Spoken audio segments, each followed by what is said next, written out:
ఇవాళ విషయానికి సంబంధించినంత వరకు నేను ఏదో ఒక నామాన్ని తీసుకుని మీ దగ్గర ప్రస్తావన చేస్తున్నాను. కానీ మీతో ఒక విషయాన్ని నేను ఇవాళ ముచ్చటించే ప్రయత్నం చేస్తాను.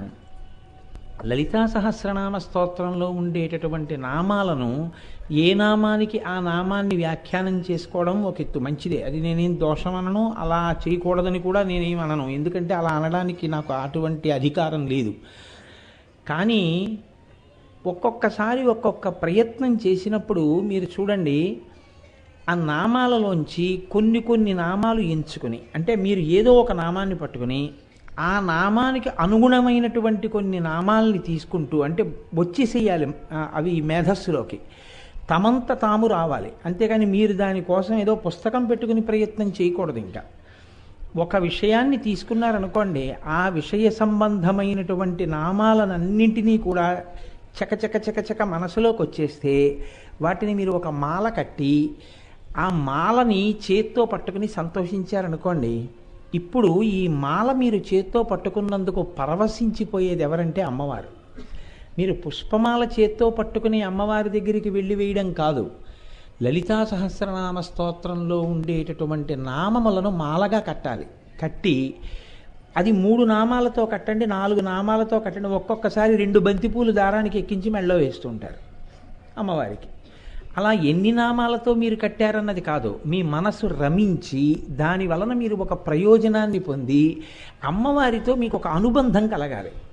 ఇప్పుడు ఒక పూలదండ పట్టుకుని మీ ఇంట్లో మీరు ఒక మూర్తి ముందు ఎందుకు నించుంటారు? ఒక సంతోషంతో. అలా మీరు ఆ నామాలన్నింటినీ కూడా గ్రువ్వినప్పుడు ఆ మాల చేత్తో పట్టుకుంటే మీకు ఒక పరవశం కలగాలి. మీకు అమ్మవారికి ఒక అనుబంధం ఏర్పడాలి.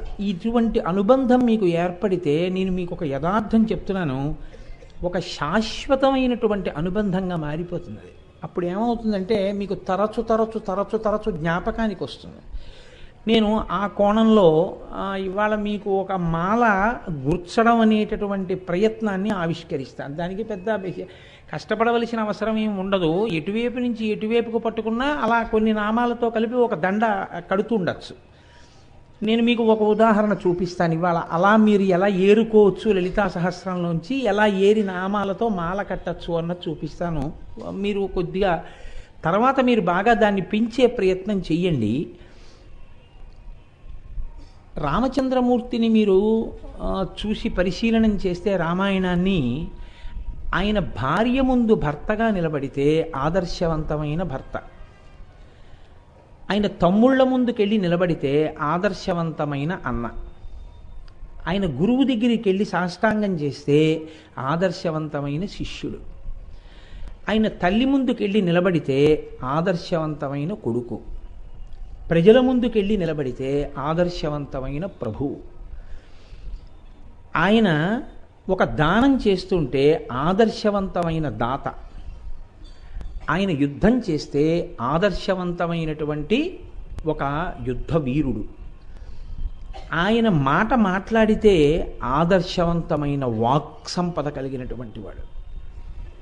ఇప్పుడు ఇలా అవడానికి ఆయన ఎప్పటికప్పుడు నేను ఇలా ఉంటే ఎలా ఉంటుందని ప్రయత్నం చేసి ఎవరి ముందు నిలబడినప్పుడు ఎలా మాట్లాడాలో తర్ఫీదు చేస్తాడా, ఎవరి ముందు ఎలా నిలబడితే రాముడిలా అవుతామో చూడాలంటే రాముడు అలా ఎందుకు అయ్యాడో మీరు పసిగట్టవలసి ఉంటుందా? అలా రాముడు ఎవరి ముందుకు వెడితే అక్కడ అంత గొప్పవాడు ఎలా అవుతాడో మీరు తెలుసుకోవలసి ఉంటుంది. గురువుగారి దగ్గరికి వెడితే శిష్యుడిగా గొప్పవాడు ఎలా అయ్యాడు, భార్య ముందు ఆదర్శవంతమైన భర్త ఎందుకు అయ్యాడు, అన్నగారి దగ్గర తమ్ముళ్ళ దగ్గరికి వెడితే ఆదర్శవంతమైన అన్న ఎందుకు అయ్యాడు, వీటన్నిటికీ ఒక్కటే కారణం, రాముడు పట్టుకున్నది ఒక్కటే, ధర్మం. ధర్మాన్ని పట్టుకున్నాడు, ధర్మాన్ని అనుష్ఠించాడు. దానివల్ల రాముడు ఏమైపోయాడంటే ధర్మమూర్తి అయి ఎవరి ముందు రాముడు నిలబడినా రాముడు ఆ పాత్ర యందు ఆదర్శం అవుతాడు. మనం సాధారణంగా అమ్మవారి విషయంలో ఏం చేస్తామంటే, ఆవిడ అమ్మ బాబోయ్ తల్లి జగజ్జననండి అని చెప్పి ఆవిడకి ఒక నమస్కారం చేసి వదిలిపెట్టేసే ప్రయత్నం వరకే చేస్తాం. మీరు అలా కాకుండా ఒక్క 10 మెట్లు కిందకు వచ్చేయండి. పెద్ద అల్లరి హడావిడి పడకండి. అలా హడావిడి పడకుండా మీ అమ్మగారితో మీకు ఎలా అనుబంధం ఉంటుందో, మీ అక్కతో మీకు ఎలా అనుబంధం ఉంటుందో అలా మీరు అమ్మవారి గురించి కూడా ఆలోచించండి. అలా రాముడిలా అమ్మవారిని చూడడం కుదురుతుందా ఒక్కసారి ఆలోచించండి. ఇప్పుడు అమ్మవారి వైపు నుంచి ఎడితే ఏమవ్వాలి ఆవిడే? ఆదర్శవంతమైన పత్ని, ఆదర్శవంతమైన తల్లి, ఆదర్శవంతమైన గురువు, ఆదర్శవంతమైన ధర్మ సంస్థాపకురాలు, ఆదర్శవంతమైన అక్క, ఆదర్శవంతమైన చెల్లి. అంతేగా అవ్వాలి. రాముడు ఎలా అయ్యాడో అమ్మవారు కూడా అలాగే అవ్వాలి. ఇలా మీరు అమ్మవారిని చూడాలనుకున్నప్పుడు లలితా సహస్రంలో ఉన్న నామాలు పైకి ఎత్తండి, ఒక్కొక్కటి ఎత్తి దండగుచ్చండి. దండగుచ్చితే మీకు ఎన్ని అద్భుతాలు ప్రకాశిస్తాయో. ఈ ప్రకాశించినప్పుడు ఏమవుతుందంటే మీకు ఆవిడితో మానసికంగా చాలా దగ్గరితనం ఏర్పడుతుంది. తల్లి చూసావా, నిజంగా అబ్బా ఏమి గొప్ప భార్య, నిజంగా తల్లి ఎంత గొప్ప గురువు, ఎంత గొప్ప శిష్యురాలు, ఇన్ని ఆవిడే అయిపోతుంటుంది. అయిపోతున్నప్పుడు మీకు ఆవిడ ఆయా పాత్రలలో జ్ఞాపకానికి రావడమే మీ మనస్సు ఆవిడికి దగ్గర అవ్వడం. మీ మనస్సు ఆవిడికి దగ్గర అవ్వడం కోసమే మీరు చేసే పూజల యొక్క ప్రయత్నం. ఇన్ని పూజల యొక్క ప్రయత్నం ఏదుందో దాన్ని లలితా సహస్రంలో ఉన్న కొన్ని నామాల్ని తీసి దండగా గుచ్చుకోవడం వల్ల కూడా మీరు మానసికంగా బాగా దగ్గరైపోవచ్చు. ఎవరికున్నంత సమర్థతతో వారు ఆ దండలు కట్టచ్చు. ఇందులో చూడండి, ఒక మాలాకారుడు కట్టినంత అందంగా దండని నన్ను కట్టమంటే నేను కట్టలేను, కానీ నేను కూడా దండ కడతాను. అలాగే ఎవరెవరి సమర్థతని బట్టి వాళ్ళు దండ కడతారు. కానీ దండ వేయించుకునేవాడు మీ యందు ప్రేమ చేత వేయించుకోవడానికి సిద్ధపడితే కట్టినవాడు ఎంత గొప్ప మాలాకారుడు అన్న దానితో సంబంధం ఉండదు. కట్టినవాడి యొక్క మనస్సుని పట్టి అమ్మవారు ఆ పూలమాల వేయించుకున్నప్పుడు మీరు ఎలా కట్టినా ఆ పూలమాల అమ్మవారు స్వీకరించి మీకు అనుగ్రహాన్ని కృప చేస్తుంది కదా. ఇప్పుడు నేను ఎలాగో ఆ కోణంలో ఒక మాట అన్నాను కాబట్టి మీకు నేను ఆ కోణంలో ఒక విషయాన్ని పరిచయం చేసే ప్రయత్నం చేస్తాను. ఆవిడ్ని ఒక ఆదర్శవంతమైన అక్క, ఆదర్శవంతమైన భార్య, ఆదర్శవంతమైన తల్లి. నేను ముందు ఆవిడ్ని ఒక గృహిణిగా తీసుకోమని చెప్పాను. ఎందుకంటే అమ్మవారిని కదా మనం అంటాం. అమ్మవారంటే ఎవరండి? స్త్రీ రూపంగా చూస్తున్నారు పరబ్రహ్మాన్ని. పరబ్రహ్మాన్ని స్త్రీ రూపంగా చూసినప్పుడు మొట్టమొదట ఉండవలసిన లక్షణం ఏమిటి? ఆర్ష సంప్రదాయంలో అన్నిటికన్నా గొప్ప పేరు, గొప్ప ప్రఖ్యాతి దేనివల్లనో తెలుసా అండి? భర్తని అనుగమించడం వల్ల వస్తుంది, భర్తని అనుసరించడం వల్ల వస్తుంది. మీరు క్షమించగలిగితే నేను ఒక మాట చెప్తాను, భర్త యోగ్యతతో సంబంధం లేదు దానికి. భర్త అయోగ్యుడు కావచ్చు, అయోగ్యుడైనప్పటికీ భర్తని అనుగమించి భార్య సూర్యాస్తమయాల్ని కూడా ఆపగలదు. సుమతి భర్త మంచివాడని నేను చెప్పలేను, కానీ సుమతి మాత్రం అటువంటి వాణ్ణి అనుగమించి సూర్యోదయాన్ని సూర్యాస్తమయాన్ని ఆపగలిగిందా లేదా? రావణుడు చెడ్డవాడు కావచ్చు, కానీ రావణుణ్ణి అనుగమించి పతివ్రత అయి మండోదరి ఇప్పటికీ మహాపతివ్రతగా మనందరి చేత స్మరింపబడుతోందా లేదా? సీతమ్మ కష్టపడినట్టు కనపడవచ్చు, కానీ రాముని యందు మనసు పెట్టుకొని రాముణ్ణి అనుగమించి ఇవాళ సీతమ్మ మనకి ఆరాధ్య దైవం అయిందా లేదా? భార్య భర్తని అనుగమించడం అనేటటువంటిది ప్రధాన లక్షణంగా, దాని వలన శాంతిని పొంది ఉత్తమమైనటువంటి కీర్తిని పొందడం అనేది ప్రాతిపదికగా కలిగినటువంటి ధర్మం సనాతన ధర్మం. దాని యందు స్త్రీ వైభవం ప్రకాశించేటట్టుగా శాస్త్రాలు మాట్లాడాయి తప్ప దాని వలన స్త్రీ వైభవం నశించిపోతుందని కానీ దానివల్ల తగ్గిపోతోందని కానీ శాస్త్రాలు ఎక్కడా మాట్లాడలేదు. భర్త దుష్టుడైతే దుష్టుడనే చెప్పేయి. వాల్మీకి మహర్షి రామాయణంలో రావణాసురుడిని వెనకేసుకొచ్చి రావణాసురుడు ఇంత గొప్పవాడని ఆయన ఎక్కడా చెప్పలేదు. రావణాసురుడు మంచిగా ఉంటే మంచివాడు అన్నారు, చెడగా ఉంటే చెడుగా ఉన్నాడన్నారు.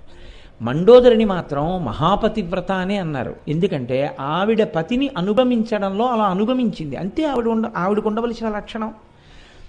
ఇప్పుడు అమ్మవారిని మీరు పూజ చేసేటటువంటి తల్లికి మీరు ఆవిడ్ని ఒక స్త్రీ రూపంలో ఉపాసన చేసినప్పుడు ఆవిడికి కూడా ఈ లక్షణం ఉండాలా అక్కర్లేదా? పూజింపబడడానికి మొదటి అర్హత ఏముండి ఉండాలి? ఆవిడ మహాపతివ్రత అయి ఉండాలి. పతివ్రత ఆ పేరుందా లేదా లలితా సహస్రంలో? ఇప్పుడు మీకు తెలియకుండా మీరు మాల ఎలా అల్లుతున్నారో చూడండి. ఒక పువ్వు తీసి గుచ్చారు, అప్పుడే ఒక పువ్వు తీసి దారం కట్టారు. ఇప్పుడు మీరు ఆలోచిస్తున్నారు, నామం మీకు లలితా సహస్రంలోంచి చేతిలోకి వచ్చింది. నేను పతివ్రతా నామానికి వ్యాఖ్యానంతో ఉపన్యాసం మొదలెట్టలేదు, నేను అమ్మవారికి సంబంధించిన ఊహతో ఉపన్యాసం మొదలెట్టాను. ఇలా నేను ఎటువైపు నుంచి అయినా ఊహ చేయగలను, ఎందుకంటే ఊహ మనసుకు సంబంధించింది. ఇవాళ ఇలా ఇటువైపు నుంచి చేశాను, నీకు ఓపిక ఉంటే మళ్ళీ ఏకాంత సేవ అయిపోయిన తర్వాత కూర్చొని మళ్ళీ అల్లుతావా అంటే ఇంకో మాల కడతాను. మాలలు కట్టడానికి ఏముందండి, పువ్వులు ఉండాలి కానీ, భావనలు ఉండాలి కానీ పువ్వులు కట్టడానికి ఏమిటి. అందుకే ఆవిడ భావనామాత్ర సంతుష్టాయి నమః. ఇప్పుడు తల్లి చాలా మహాపతివ్రత అని మీరు అనడానికి ఆవిడ భర్తని అనుగమించేటటువంటి తల్లి. ఇది మీకు ముందు మనసులో తిరగాలి. ఇది తిరగడం ప్రారంభమైందనుకోండి, ఇప్పుడు ఆవిడ ఎంత సంతోషిస్తుందంటే, మీరు పూజ చేసిన కన్నా, అంటే పూజ చెయ్యవద్దని నేను అన్నాను, మీరు మనసులో ఆ తల్లి ఏమి పాతివ్రత్యం, ఏమి పాతివ్రత్యం అన్న ఆలోచన మీ స్పృహలో కలుగుతోందనుకోండి, ఆవిడ పొంగిపోతుంది. దాని యందు 2 లక్షణాలు ఉంటాయి. తన పతిని స్మరించడం అవుతుంది. ఆవిడ పతిని స్మరిస్తే సంతోషిస్తుంది కాబట్టి ఆవిడ పతివ్రత. 2, ఆవిడ పతిని స్మరించి ఆవిడ యొక్క సౌశీల్యం స్మరింపబడుతోంది కాబట్టి ఆవిడ మీ మనసుకి దగ్గరగా వచ్చేసింది. మీ భావనల యందు ఆవిడ చోటు చేసుకుంది. ఇప్పుడు మీ భావనలో ఆవిడ చోటు చేసుకున్న ఉత్తర క్షణం మనుష్య జన్మ సార్థకత పొందింది. మీరు ఆలోచించండి, ఒక్క మనుష్య జన్మ అయిందే కదా భగవంతుడి గురించిన ఆలోచన, ఇతర విషయాల్లో కుదరదు కదా. అటువంటప్పుడు మీ మనసు ఎప్పుడైతే ఈశ్వరుడి వైపుకి తిరిగిందో ఆ క్షణంలో మీరు ధన్యులైపోయారు. శంకరుల దగ్గర నుంచి త్యాగరాజు గారి వరకు అందరూ చేసిన ప్రార్థన ఒక్కటే, నా మనస్సు నీ దగ్గరికి చేరాలి. దానికి చాలా తేలిక మార్గం నేనేం చెప్తానంటే, నేనేమిటి పెద్దలు ఎవరు చెప్పినా ఏం చెప్తారంటే, ఇలా మాలలు కట్టడం అలవాటు చేసుకో అని చెప్తారు. ఇప్పుడు ఆవిడ మహాపతివ్రత. మీరు ఒక్క మాట ఆలోచించండి, పతివ్రత ఏమిటి? పతిని అనుగమించుట. పతి చాలా ఐశ్వర్యవంతుడు, చక్కగా సంతోషంగా పెద్ద అంతఃపురంలో ఉంటాడు, చక్కగా భార్యని ముద్దుగా చూసుకుంటాడు, ఎప్పుడు ఏమీ అండు, ఒళ్ళో కూర్చోబెట్టుకుంటాడు. కాబట్టి ఇప్పుడు ఆవిడతో ఆయనతో అసలు ఆయన ఏమైనా అంతే కదా, ఆయన పద్మావతి చరణచారణ చక్రవర్తిలా ఎప్పుడు ఆవిడని నాకన్నా నా బుజ్జి అంటూ తిరుగుతూ ఉంటాడంటే ఇబ్బంది లేదు. మా తల్లికి అలా కాదే.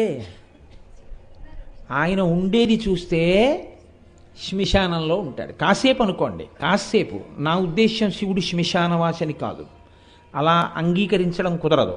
ప్రపంచం అంతా శ్మశానమే. ఎందుకంటే ప్రతి జీవులు ఎక్కడ చచ్చిపోతున్నాయో అదంతా శ్మశానమే, అంతటా చచ్చిపోతుంటాయి. కాబట్టి శివుడు శ్మశానవాసి, ఆవిడో మహా ఐశ్వర్యం కలిగినటువంటి తల్లి. శివుడో ఒలిచినటువంటి ఏనుగు తోలు ఒకటి కట్టుకుంటాడు. వన్నే ఏనుగు తోలు దుప్పటము, బువా కాలకూటంబు, చేగిన్నే బ్రహ్మకపాలము, ఉగ్రమగు భోగే కంఠహారంబు, నిన్నీలాగున నుండియుం తెలిసియున్ నీపాద మూలంబునం చేర్చన్ నారాయణుడిట్లు మానసమునం శ్రీకాళహస్తీశ్వర అంటాడు ధూర్జటి. వన్నే ఏనుగుతోలు దుప్పటము, కట్టుకునేది చూస్తే ఏనుగుతోలు. నా తల్లి కట్టుకునేది చూస్తే సరిగంచు పట్టు చీర. ఆయన వేసుకునేవి చూస్తే మెళ్ళో పావులు. శంకరాచార్యుల వారు దెప్పి పొడిచారు, హరాహిభ్యో భీత అన్నారు. లోకాలలో ఎంతటి రాక్షసుల్ని చంపగలిగినటువంటి తల్లికి భయం వేసింది ఒకప్పుడు. ఎప్పుడు భయం వేసింది? మా ఆయనే కదా అని సంతోషంగా ఇలా చెయ్యట్టుకోబోయిందిట. ఆయన చేతికి కట్టుకున్న పిల్లపాము ఈవిడి చేతి మీదకి ఎక్కింది. పాము కింద చల్లగా ఉంటుంది, నేను ఎప్పుడూ ముట్టుకు చూడలేదు. కాబట్టి ఆ పాము చల్లగా ఉన్న పాము ఈవిడి చేతి మీదకి ఎక్కితే ఈవిడ ఉలిక్కిపడి అబ్బో పాము అందిట. అందుకని అమ్మవారి కళ్ళల్లో అప్పుడు భయం కనపడింది అన్నారు శంకరాచార్యుల వారు. శంకరుల లాంటి కవి లోకంలో ఎక్కడుంటాడండి? నిర్భయత్వాన్ని ఇచ్చే తల్లి కళ్ళల్లో భయం కనపడిందని ఎలా చెప్పడం? ఇంత సరసంగా చెప్పారు శంకరాచార్యులు వారు. హరాహిభ్యో భీత అన్నారు. శివే శృంగారార్ధ్ర తదితరజనే కుచ్చనపర అన్న శ్లోకంలో సౌందర్యలహరిలో. కాబట్టి ఆయనో పావులు వేసుకుంటాడు, ఈవిడో మణిహారాలు వేసుకుంటాడు. ఆయనో కాళ్ళకి చేతులకి కూడా పావుల్ని పెట్టుకుంటాడు, ఈవిడో మంజీరములను పెట్టుకుంటుంది. ఈవిడదో హంస నడక, ఈవిడనో మరాళి మందగమన మహాలావణ్యసేవది. ఈవిడ నడుస్తుంటే పరమహంసలు ఈవిడ నడకలు చూసి నడకలు నేర్చుకుంటాయి. ఆయనో చుట్టూ భూతప్రేత పిశాచగణములను పెట్టుకుని నడుస్తూ ఉంటాడు. ఇన్ని ఉన్నవాడు ఆయన, ఇన్ని ఉన్నదానివి నువ్వు. కానీ ఇలా ఎవడైనా ఉపన్యాసం చెప్తే ఇలా చూపిస్తావు నువ్వు. ఎందుకని? ఇలా ఉండడంలో మా ఆయన గొప్పతనం నీకేం తెలుసు రాధముడా అని అడుగుతావు. దక్ష ప్రజాపతిని అడిగావు ఒకసారి. ఆయన ఎంత త్యాగో, ఎంత గొప్పవాడో, అలా ఎందుకుంటాడో అమ్మకి తెలుసున్నట్టు ఎవరికి తెలుసు? అన్నీ ఉన్నవాడిని అనుగమించడం గొప్పతనమే ఉంది. రామచంద్రమూర్తి అరణ్యవాసానికి వెడుతున్నప్పుడు నువ్వు వద్దు నేను వెళ్ళొస్తానంటే సరే వెళ్ళిరంటే అంతఃపురంలో సీతమ్మ ఉండిపోతే ఇవాళ గుడిందుకు కట్టుండేవారు. కష్టంలో కూడా నేను నీ పక్కన ఉండాలయా, మా నాన్న నీకు నీడలా ఉంటానని చెప్పాడు. ప్రతీచ్ఛ చైనాం భద్రంతే పాణిం గృహ్ణీష్వ పాణినా పతివ్రత మహాభాగా ఛాయేవానుగతా సదా అన్నాడు. నీ నీడలా వస్తుందన్నాడు. నువ్వు అడవికెడితే నీడ నీ వెంట రావడం మానదుగా, కాబట్టి నేను రావాలని వెళ్ళింది కాబట్టి సీతమ్మ గౌరవం. భర్త కష్టంలో ఉన్నప్పుడు ఓదార్చి ఓదార్పు వచనాలతో భర్తకి స్వాంతన కల్పించి అనుగమించిన వారెవరో ఆవిడ పతివ్రత. బయట ఎక్కడో ఏదో ఇబ్బందికి గురై ఇంటికొచ్చినటువంటి భర్తని పెళ్ళున 10,000 గుప్పి పట్టజాలక పెనిమిటి ఇట్టెయన్న బావికి నీ ఏటికిని వడి పరువులెట్టెడి కాంతతోడి కాపురము కంటే వేరే నరకంబు కలదే అంటాడు. అలా భర్తని అంత దిప్పి పొడవడం అది పాతివ్రత్యం అవుతుందా? అవదుగా. ఎందుకు అవదు? ఏమంటే ఎందుకు అనకూడదు అంటే శాస్త్రం అంటుంది భార్య విశ్రాంతి స్థానం భర్తకి. ఎంత కష్టపడి రానివ్వండి ఇంటికి, ఆవిడ ప్రసన్నమైన ముఖంతో పిలిచి రండి రండి రండి అని కాస్త పలహారం పెట్టి పడుకోండి అని ఎప్పుడు ఏ మాట మాట్లాడాలో ఆ మాట అనునయంగా భార్య మాట్లాడితే భర్త సేద తీరుతాడు. 70 ఏళ్ళు బతికేవాడు 90 ఏళ్ళు బతుకుతాడు. భర్త ఆయుర్దాయం భార్య చేతుల్లోనే ఉంటుంది. అందుకు కదండి చెప్పాడు, మాంగళ్యం తంతునానేనా మమ జీవన హేతునా అన్నాడు. నేను బతికున్నానని గుర్తు నీ మెళ్ళో మంగళసూత్రం అన్నాడు. ఆ మాట ఎవరితో అనలా, ఒక్క భార్యతోనే అంటాడు. ఒక పసుపు తాడు కట్టి ఇది నేనున్నానని గుర్తు అన్నాడు. అంటే ఎంత నమ్మకంతో ఆవిడ సర్వమంగళారాధన చేస్తుంది కాబట్టి నా గండం గట్టెక్కుతుందని నమ్మాడు మొగాడు. ఏమి ఆయనకున్నాయని ఆలోచించడం సనాతన ధర్మంలో లేదు. ఆయన నాకు పతి గతి అని నమ్మడమే.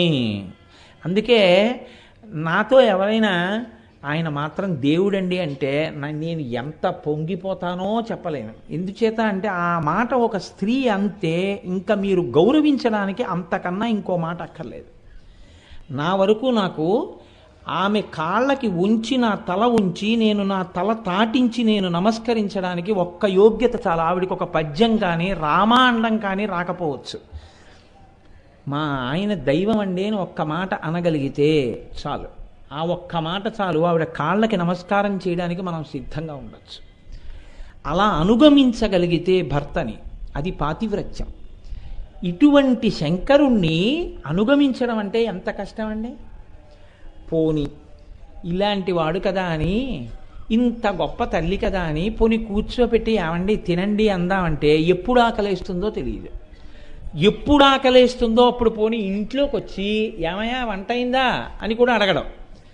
చూస్తాడు, ఆ వేళకి పెట్టలేదనుకోండి పాపం ఏదో పనిలో ఉందిలా ఉందనుకుంటాడు. ఎక్కడికి వెళ్ళావని కూడా అడగడం, ఏ పనిలో ఉన్నావని అడగడం. ఆ పక్కింటికి వెళ్ళి భవతి భిక్షాందేహి అంటాడు శంఖం పూరించి. ఈవిడ పరువు ఏమవ్వాలి? ఆవిడ అన్నపూర్ణ భర్త పక్కింట్లో భిక్షువు. ఎంత జాగ్రత్తగా ఉండాలండి ఇలాంటి వాడితో. 8ంటికి పలహారం అంటే 7:50కి పెట్టేయాలి పలహారం. లేకపోతే 8:05 అయిందో పక్కింట్లో శంఖం వినబడుతుంది. అలాంటి వాడిని కళ్ళల్లో పెట్టుకు చూసుకుంది కాబట్టి కామాక్షి అయింది. కామేశ్వరుణ్ణి కళ్ళల్లో పెట్టుకు చూసుకుంది ఆవిడ. ఒక్కసారి కాదు, ఏ జన్మెత్తనివ్వండి ఆయన కోసమే ఎత్తుతుంది. ఆయన కోసం జన్మ తప్ప తన కోసం జన్మ లేదు ఆవిడికి. ఏమి పాతివ్రత్యమమ్మా అనేది! ఎంత అనుగమించావమ్మా శంకరుణ్ణి! ఎంత ప్రీతమ్మా నీకు పరమశివుడంటే! ఈ భావన మీకు కలిగిన ఉత్తర క్షణంలో మీకు నేను నిజం చెప్తున్నాను. నేను అందుకే ఇవాళ ఈ మాల గుచ్చుతున్నాను. ఈ భావన మీకు కలగగానే మీకు అమ్మవారి అనుగ్రహం కలిగిపోతుంది అంతే. అంటే తల్లి ప్రీతి చెందుతుంది. నా గురించి సంతోషించాడు నా. మీరు ఆవిడికి ఏమి ఇవ్వగలరండి? మీరు ఆలోచించండి ఒకసారి. మీరేమి ఇవ్వగలరు ఆవిడికి? మనం ఇవ్వడానికి మన ఒళ్ళు మంది కాదు. ఈ శరీరం నేను పెట్టుకున్నానా? చర్మము నాదా, రక్తము నాదా, మాంసము నాదా, కొవ్వు నాదా, అస్థి నాదా, శుక్లం నాదా, మేధస్సు నాదా? నేను తిన్న అన్నం నాదా? నా అన్నాన్ని రక్తంగా మార్చుకున్నది నేనా? అంతా తల్లి చేస్తోంది. మీరు చండీ హోమం దగ్గర దుర్గా సప్తశతిలో మంత్రాలు వింటుంటారు కదా, యాదేవి సర్వభూతేషు క్షుధారూపేణ సంస్థిత. ఆఖరికి లోపల ఆకలి రూపం కూడా ఆవిడే. కడుపు నిండితే కన్ను పడిపోయేటట్టు చేసేది ఆవిడే. యాదేవి సర్వరూపేషు నిద్రారూపేణ సంస్థిత. నమస్తస్యై నమస్తస్యై నమస్తస్యై నమో నమః. అటువంటి తల్లికి మనమేమి ఇస్తాం? ఆవిడే మనకన్నీ ఇస్తోంది. కాబట్టి మీరేమి ఇవ్వగలరు? మీ మనస్సును ఆవిడ దగ్గర పెట్టాలంతే. కమర్థం దాస్యేహం భవతు భవదర్థం మమ మనః అంటారు శంకరాచార్యులు వారి శివానంద లహరిలో. నీకు ఇవ్వడానికి నా దగ్గరే ఉంది, నాది నాది అనే నా మనసు ఒకటే ఉంది, ఇది తీసుకెళ్ళి నీ దగ్గర పెట్టేస్తానంటారు. అది పెట్టడమే దండకొచ్చడం. ఇప్పుడు ఏమి పతివ్రతవమ్మా నువ్వు అన్న ఆలోచన రాగానే మీ మనసులో తెలియకుండా దండగుచ్చడం మొదలైపోతుంది. ఎంత గమ్మత్తుగా మొదలవుతుందో తెలుసా అండి? ఇది గుచ్చడానికి నేను ఉపన్యాసం అయితే చెప్తున్నాను, కానీ మీరు గుచ్చుకోవాలంటే మీరు ప్రాజ్ఞులు, మీకు ఇంత టైం పట్టదు. మీరు అలా కుర్చీలో కూర్చుని కళ్ళు మూసుకుంటే అసలు ఇంత గొప్ప తల్లిని కన్న తండ్రి ఎవర్రా అని మీకు ఆలోచన వచ్చిందనుకోండి. అంత మంచి పిల్ల భార్యగా దొరకాలంటే ఎవరో కనాలా? నా భార్య చాలా గొప్పదండి అని చెప్పుకోవాలంటే నా భార్యని కన్న తల్లిదండ్రుల్ని ముందు మెచ్చుకోవలసి ఉంటుందా? వాళ్ళు గుర్తొస్తారా రారా? ఇప్పుడు ఏమి గొప్ప తల్లండి అనేటప్పటికీ ముందు మీకు ఎవరు గుర్తొస్తారు? మేనకాహిమవంతులు గుర్తురారు, దక్షుడు గుర్తొస్తాడు. ఎందుకని? దాక్షాయణి ఇంకో నామం పైకి లేచింది, ఇంకో పువ్వు మీకు తెలియకుండానే వచ్చింది. అవన్నీ పూలే, ఇందులో చెయ్యెట్టినా పువ్వే వస్తుంది. ఇప్పుడు ఈ పతివ్రత పక్కకేదొచ్చింది? దాక్షాయణి ఈ నామం వచ్చి చేరింది. ఆవిడ దాక్షాయణిగా పుట్టింది. ఇప్పుడు మళ్ళీ కాసేపు దాని మీద తిరిగిపోతుంది మనసు. ఆ పువ్వు గుచ్చి కట్టడం అంటే అదే. దక్షుడికి కూతురుగా పుట్టాలి అంటే నేను ఏదో ఒకరోజు ఉపన్యాసంలో చెప్పాను, ఆవిడ కూడా కర్మ అనుభవించడానికి పుడుతుందా? పుట్టదు. మరి ఎందుకు పుట్టింది? భక్తికి లొంగిపోయి పుట్టింది. లోకాలన్నింటి చేత తల్లి అనిపించుకున్న అమ్మా నీవు నన్నమ్మా, నన్ను నాన్న అని మా ఆవిడ్ని అమ్మా అని పిలవాలి, నిన్ను నేను ఉసే అని పిలవాలి, కూతురు అయినా నేను సంతోషంతో అమ్మా అని పిలవాలి. అలా పిలవడానికి వీలుగా నువ్వు నాకు కూతురుగా పుట్టమ్మా అంటే అలా ఎలా కుదురుతుందిరా? నేను లోకాలన్నిటికీ తల్లిని, నీకు నేను ఎలా కూతురవుతాను అని అడగలేదు ఆవిడ. అడగకుండా తప్పకుండా నీకు కూతురుగా వస్తానయ్యా అంది. దక్షుడికి కూతురుగా వచ్చింది, దాక్షాయణి అయింది. ఇలా ఎవరైనా లొంగుతారమ్మా ప్రపంచంలో? అది సమున్నతమైనటువంటి పదవి, ఇది అత్యంత కిందకొచ్చే స్థితి. ఎందుకని? నా కూతురే ఉంది, నా కూతురు నాకు తల్లి అనుకోండి, నేను పిలిచేటప్పుడు ఏదో అమ్మా వల్లెమ్మ ఇలా రారా అంటాను, అమ్మా అంటాను. కానీ అమ్మా అన్నంత మాత్రం చేత నేను నా కూతురికి నమస్కారం చేస్తానా? ఎప్పుడూ చేయను. నా ఊపిరి ఉన్నంతకాలం నా కాళ్ళకి నా కూతురే నమస్కారం చేస్తుంది తప్ప నేను దానికి నమస్కారం చేయడం అన్నది ఉండదు. ప్రేమ చేత అమ్మా ఇలా రా అన్న అమ్మా అని పిలవడం వరకే తప్పించి నేను నమస్కారం చేయను. అమ్మా అన్న స్థానంలో నిలబడడం చేత సమస్త పిపీలకాది పర్యంతమునకు ఆవిడ తల్లి, నీకొక్కదానికి కదా. ఆ బ్రహ్మకీట జననీ ఇంకో పువ్వు వచ్చింది, అవునా? ఇప్పుడు ఆవిడ మీకు కాదు తల్లి, నాకు కాదు తల్లి, సమస్త పిపీలికాది పర్యంతమునకు తల్లి. ఇలా పిలవడంలో వరస మారడం కుదరదు. ఎందుకని? నన్ను ఒకసారి ఒక ఆయన ఒక విచిత్రమైన మాట అడిగాడు. నేను నిజంగా ఆశ్చర్యపోయి నాకు అసలు ఏం చెప్పాలో అర్థం కాక సతమతం అయిపోయింది. ఇదేంటి ఇలా కూడా ఉంటారా మనుష్యులు అని. మా ఆవిడ ఎన్ని మాటలు చెప్పినా వింటలేదండి, మీరు మా ఆవిడికి కొంచెం ఒక్క మాట చెప్పాలి, మీ ఉపన్యాసాలకు వస్తూ ఉంటుందన్నాడు. ఏమో పెంకితనం చేస్తుందా ఉందనుకున్నాను నేను. ఏమైంది అన్నాను. అంటే వెంకటేశ్వర స్వామి గుళ్ళోకి వెళ్ళినప్పుడు కానీ అమ్మవారి గుళ్ళోకి వెళ్ళినప్పుడు కానీ నేను చాలా మాటలు ఆవిడికి చెప్పాను. అత్తయ్య గారే మిమ్మల్ని రక్షించాలి అనాలి, నువ్వు అమ్మ అనద్దంటాను అంటే. ఎందుకు అత్తయ్య గారు ఏమిటన్నాను అంటే, నేను అమ్మ అంటాను కదండి అమ్మవారిని, ఆవిడికి అమ్మ ఎలా అవుతుంది, అత్తయ్య గారు అనాలి కదా అన్నాడు. నీ మొహం ఏట్సా, ఈ లౌకిక సంబంధాలు అక్కడ ఉండవురా, అందరికీ ఆవిడ తల్లి, ఆవిడ అబ్రహ్మకీట జనని, నీకమ్మ అయితే ఆవిడకి అత్తయ్య గారు ఏమిటి? నీ మొహం అలా ఏం అందరూ పిచ్చి పిచ్చి మాటలు నేనే అలాంటి సలహాలు చెప్పని అవసరం అమ్మన్నాను అన్నాను. కానీ వీడికి ఈ ఆలోచన ఎలా వచ్చిందిరా అని నేను తెల్లబోయాను. పైగా మీకేమిటి బాధ అన్నానంటే ఆయన టక్కనన్నాడు, మేము అన్నా చెల్లెళ్ళం అయిపోవా అన్నాడు. నేను ఇంకా తెల్లబోయాను, అయిపోయి ఇలా ఆలోచించేవాళ్ళు కూడా ఉంటారు ఆ లోకంలో అని. అందుకని ఆవిడ ఆ బ్రహ్మకీట జనని, ఆవిడ ఒకడికి అత్తయ్య గారు ఒకళ్ళకి అమ్మ అలా ఏముండదు, ఆవిడ ఒకళ్ళకి పిన్నిని, ఆవిడ అందరికీ అమ్మే. ఎవరికి అమ్మ? ఆ బ్రహ్మకీట జనని, లోకమంతటికీ ఆవిడ తల్లే. ఇప్పుడు ఆవిడ స్థానం అంతే అని చెప్తోంది శాస్త్రం. అంతే అని చెప్తున్న శాస్త్రాన్ని ఆవిడ తిరగరాసింది. ఋషులు రాయలేదు, వసిన్యాది దేవతలు రాయలేదు, ఆవిడ ఒప్పుకుంది. దేనికి ఒప్పుకుంది అంటే భక్తికి ఆవిడ లొంగిపోయింది.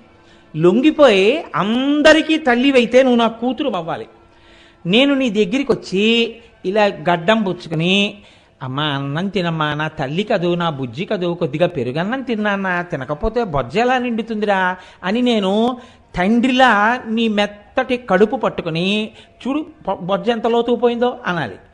నేను నీ బుగ్గలు పట్టుకుని ఇలా తురమాలి, నీ గడ్డం పట్టుకుని నేను బతిమాలాలి. నేను తండ్రిగా అలా నీతో ప్రవర్తించాలి, అందుకు నువ్వు నాకు కూతురుగా రావాలన్నారు. శంకరాచార్యుల వారు దీనికే పొంగిపోయారు సౌందర్యలహరిలో. కరాగ్రేణ స్పృష్టం తుహినగిరినా వత్సలతయా అన్నారు ఆయన ఒక శ్లోకం చేస్తూ. అమ్మా, ఇది అమ్మవారి సౌజన్యం అంటే. ఏమి హిమవంతుడమ్మా, ఓ కొండల రాజు నీ గడ్డం పట్టుకుని, అమ్మా నా తల్లి కదూ పార్వతి, ఒక్క అరటిపండు తినవా నాన్న, తినకపోతే చూసావా ఎలా చిక్కిపోతున్నావో అన్నవా. అపర్ణ, ఆకులు కూడా తినకుండా తపస్సు చేయకమ్మా, వెళ్ళకు. ఉమా, వెళ్ళవద్దు తపస్సుకి అని మేనకాదేవి అండమా.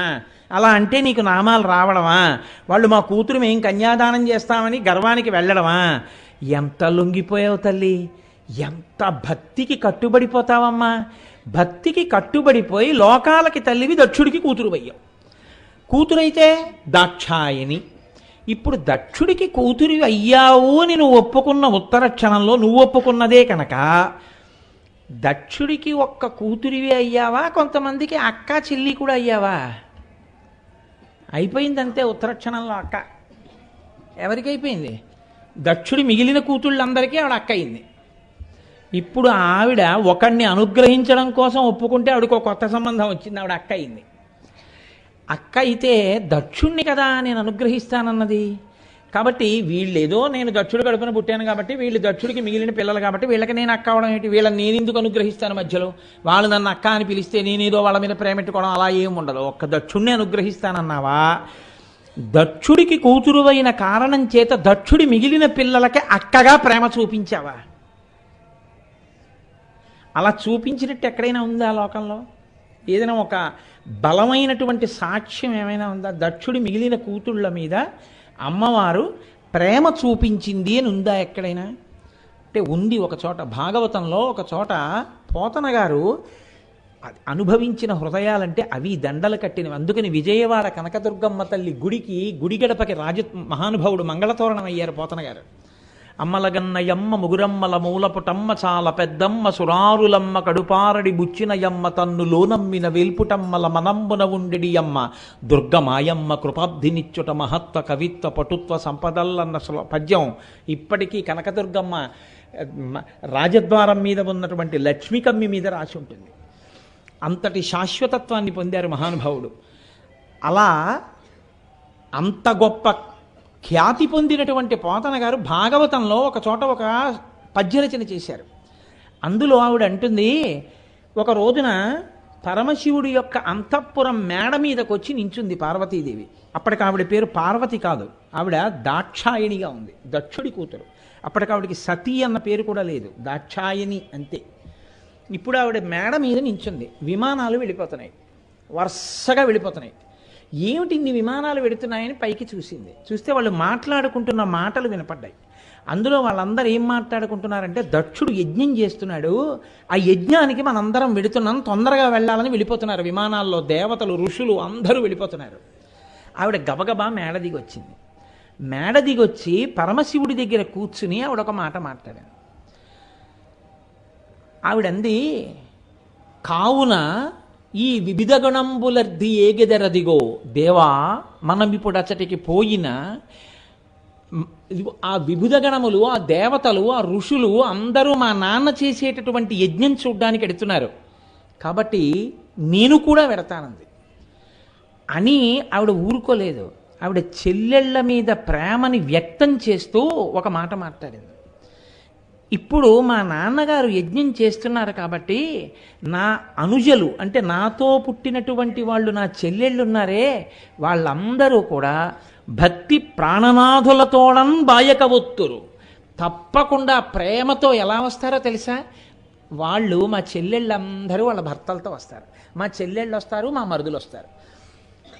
ఇప్పుడు ఒక్కసారి మనం కానీ మా నాన్నగారి ఊరు వెళ్ళామనుకోండి, మన పుట్టింటికి వెడితే నేను నా యొక్క అనుజల్ని, నా చెల్లెలందరినీ ఒక్కసారి చూడడం అయిపోతుంది. అది ఈ మాట మీరు గమనించారా?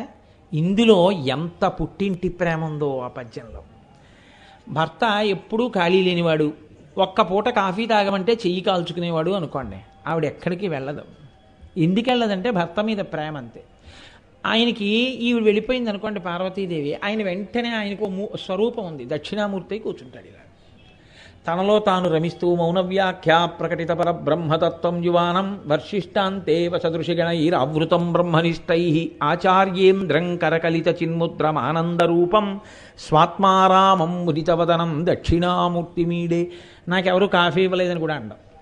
ఇలా పట్టుకుని హాయిగా తనలో తాను రమిస్తూ కూర్చుంటాడు, ఏమీ మాట్లాడకుండా ఉంటాడు. మళ్ళీ ఆవిడ రావాలి, వండి చేసి పెట్టాలి, లేకపోతే ఎక్కడో శంఖం పట్టుకుని వెళ్ళిపోతాడు, భవతి విక్షాంది అంటాడు. అందుకని ఆవిడ ఎక్కడికి వెళ్ళదు. ఏమి పాతివ్రత్యం! ఇప్పుడు మీరు మళ్ళీ పతివ్రత అక్కడికి వచ్చేసారా లేదా? కాబట్టి ఇప్పుడు ఆవిడంది, ఒక్కసారి మా పుట్టింటికి వెడితే నా చెల్లెళ్ళందరినీ చూసేస్తాను. మా చెల్లెళ్ళందరినీ చూడాలంటే 27 మంది పిల్లలు దక్ష ప్రజాపతికి. 27 మంది ఇంటికి వెళ్ళి రావాలంటే 12 నెలల్లోనూ ఒక్కొక్క నెల ఒక్కొక్క చెల్లెలింటికి వెళ్ళినా సరిపోదు. ఒక్కొక్క నెలలో 2 మాటలు వెళ్ళి వస్తే 12 24, ఇంకా 3 చెల్లెళ్ళు మిగులుతారు, తమ్ముళ్ళు మిగులుతారు, పుట్టిల్లు మిగులుతుంది. కాబట్టి నెలలో 15 రోజులు 20 రోజులు పుట్టింటికి అన్నదమ్ముల దగ్గరికి తిరగాలి, అలా కుదరదు ఆయనతోటి. అందుకని ఆవిడ అక్కడికి వెడితే ఒక్కసారి అందరినీ చూసేస్తాను, కాబట్టి ఒక్కసారి వెళ్ళొద్దామా అని. ఆయన ఏం అనలేదు. ఆయన ఒక్కసారి చూసి ఓ నవ్వు నవ్వాడు. అంటే ఆయన ఉద్దేశ్యం ఆవిడ పసిగట్టింది. ఆయన ఏం అనలేదుగా నోటితో, మరి ఎలా పసిగట్టింది అంటే స్వాధీన వల్లభ. నోరు విప్పి చెప్తే తెలుసుకునేది కాదు, ముగుడి ముఖం చూస్తే చెప్పేస్తుంది ఆయనకి ఇష్టమో లేదో. ఎందుకని అసలు ఆవిడ ఎన్నడూ అడగదు, అడిగింది అతడు తప్పకుండా బయలుదేరదాం అనాలి. భోళాశంకరుడు, ఆయనకి ఏం పట్టింపులు ఉండవు, అలాంటి వాడు ఏం అనలేదు, ఓ నవ్వు నవ్వాడు. అంటే ఆవిడ ఇప్పుడు ధర్మం చెప్పింది, ధర్మిణి ధర్మవర్ధిని. ఆవిడ ఎంత ధర్మం చెప్పింది? అనయము పిలువకయుండన్ సన అనుచితమందువేని. మనని పిలవలేదుగా, కూతుర్ని అల్లుణ్ణి పిలవకుండా మనం ఎలా పెడతాం పార్వతి అంటావేమో. వెళ్ళవచ్చు, నలుగురి ఇళ్ళకి పిలవకపోయినా వెళ్ళాలి. ఎవరో తెలుసా? జనక. తండ్రి గారి ఇంట్లో ఏదైనా ఉత్సవం జరుగుతుంటే ఆడపిల్లని అల్లుడిని పిలవక్కర్లేదు, వెళ్ళాలి. గురువుగారి ఇంట్లో ఏదైనా పెళ్ళో లేకపోతే ఏదైనా శుభకార్యమో జరుగుతుంటే గురువుగారు మనని పిలవలేదు అనుకోక్కర్లేదు, వెళ్ళిపోవచ్చు. కాబట్టి జనక, గురు, జననాయక అంటే దేశాన్ని పరిపాలించే ప్రభు ఇంట్లో ఉత్సవం జరుగుతోంది అనుకోండి, ఏదైనా మర్యాద జరుగుతుంటే అలాంటి చోటికి పిలవలేదనక్కర్లేదు, వెళ్ళిపోవచ్చు. సుహృత్, మంచి స్నేహితుడి ఇంటికి పిలవకపోయినా వెడుతుండాలి కూడా. కాబట్టి అటువంటి 4 చోట్లకి వెళ్ళవచ్చు అని శాస్త్రం చెప్తోంది. కాబట్టి మా తండ్రి గారింటికి పిలిపిందుకున్నాదా, మనం వెడదాం అందావిడ. అంటే ఆయన ఒక్క మాట అన్నాడు, వెళ్ళవచ్చు కానీ కుటిల బుద్ధులైన కుజనుల ఇండ్లకు ఆర్యులేగవారనాదరమున భూరి రోషాక్షులై బొమలు ముడులు వేయుతురు అన్నాడు. మర్యాద కలిగినటువంటి వాళ్ళు మా నాన్నే కదా మా అమ్మే కదా అని వాళ్ళ ఇంటికి వెడితే వాళ్ళు కుటిలమైన బుద్ధులతో వచ్చిన వాళ్ళకి ఉన్న ప్రేమని చూడకుండా ఇలా బొమలు ముడిలు వేయించి, ఇలా కనుబొమలు ముడులు వేసి చాలా హీనంగా చూస్తారు. అది మనిషిని చాలా అవమానం చేస్తుంది. పార్వతి, నా పట్ల మా నాన్న అలా ఎందుకు ఉంటాడండి అంటావేమో. మీ నాన్న చాలా గొప్పవాడే. అటువంటి దక్ష ప్రజాపతికి కూరిమి సుతలలో ఒకతవైనను, నువ్వు చాలా కూరిమి సుతవే అయినా నా సంబంధముచే జనకునిచే పూజ పడయ జాలబుతరుని. నాకు భార్యవు కదా, నేనంటే మీ నాన్నకి ఇష్టం లేదు, నా భార్యవైనందువల్ల ఇవాళ నిన్ను ప్రేమించడు, నిన్ను చాలా అవమానిస్తాడు, అందుకని వెళ్ళొద్దన్నాడు. అంటే ఇప్పుడు శివుడికి ఏమర్థమైంది? తనని అవమానిస్తే పుట్టిల్లే అయినా ఒప్పుకోదు ఆవిడ. దక్షుడి భక్తికి లొంగి దాక్షాయణిగా వచ్చినా తన భర్తని అవమానిస్తే తండ్రిని కూడా ఒప్పుకోదు. ఇది తల్లి గౌరవం. తండ్రితనాన్ని ఇచ్చి గౌరవించింది. తండ్రి పేరెట్టక్కర్లా, తండ్రి పేరుతో గౌరవం ఇచ్చి దాక్షాయణి అని పెట్టుకుంది. ఇంకో పేరు ఎడితే దక్షుడి పేరు మర్చిపోతారని దాక్షాయణి అని పెట్టుకుంది. కానీ నువ్వు నీ మనసంతా ఎక్కడుంటుందంటే నా మీద ఉంటుంది. నన్ను ఏమైనా మీ నాన్న అంటే నువ్వు భరించలేవు. ఇప్పుడు అమ్మవారి మనస్సు మాత్రమే, ఆయన మనస్సు మాత్రమే అమ్మవారి దగ్గర ఉందా? అమ్మవారి మనస్సు కూడా ఆయన దగ్గర ఉందా? అంటే ఇద్దరి మనస్సులు ఒకటైపోయి ఉన్నాయి, ఇద్దరు ఒకటిగా కలిసిపోయి ఉన్నారు. వాళ్ళు పైకి మాట్లాడుకుంటున్నారు కానీ ఒకళ్ళ మనసులో ఒకళ్ళకి తెలుసు. శివశక్తి ఐక్య రూపిణి లలితాంబిక, ఆయన శక్తిగా ఆవిడ కలిసిపోయే ఉంది, విడిపోయి లేరు అసలు. ఇప్పుడు ఇంకో పువ్వు వచ్చింది మాలలోకి కదా, ఇప్పుడు ఇంకొక పువ్వు వేసి కట్టారు. ఇప్పుడు ఇటువంటి తల్లి ఈ మాట శివుడు అన్న తర్వాత అంది, కాదు కాదు నేను బయలుదేరతానంది. ఎందుకు బయలుదేరాలి మరి? వద్దన్నాడు, ఆగిపోవాలిగా పతివ్రత. అంటే ఆవిడికి ఒక లక్షణం ఉంది, దుష్ట దూరా. దుష్టులైన వాళ్ళని ఆవిడ దూరంగా ఉంచుతుంది, అటువంటి వాళ్ళని పరమశివుడి చేత శిక్షింపచేస్తుంది. ఆవిడే శివస్వరూపిణి అవుతుంది, రుద్రస్వరూపిణి అవుతుంది, ఆవిడే దక్షిణామూర్తి స్వరూపిణి కూడా అవుతుంది. అందుకే దక్షిణామూర్తి రూపిణి కదా. కాబట్టి ఆ తల్లి ఏం చేసింది, ఇప్పుడు శివుడికి కోపం తెప్పించాలి, తప్పు చేస్తున్న దక్షుడికి శిక్ష వేయించాలి. ఇప్పుడు ఆవిడ శివా విశ్వస్య భేషజీ వేదమంత్రం చెప్పిన దాన్ని నిలబెడుతోంది.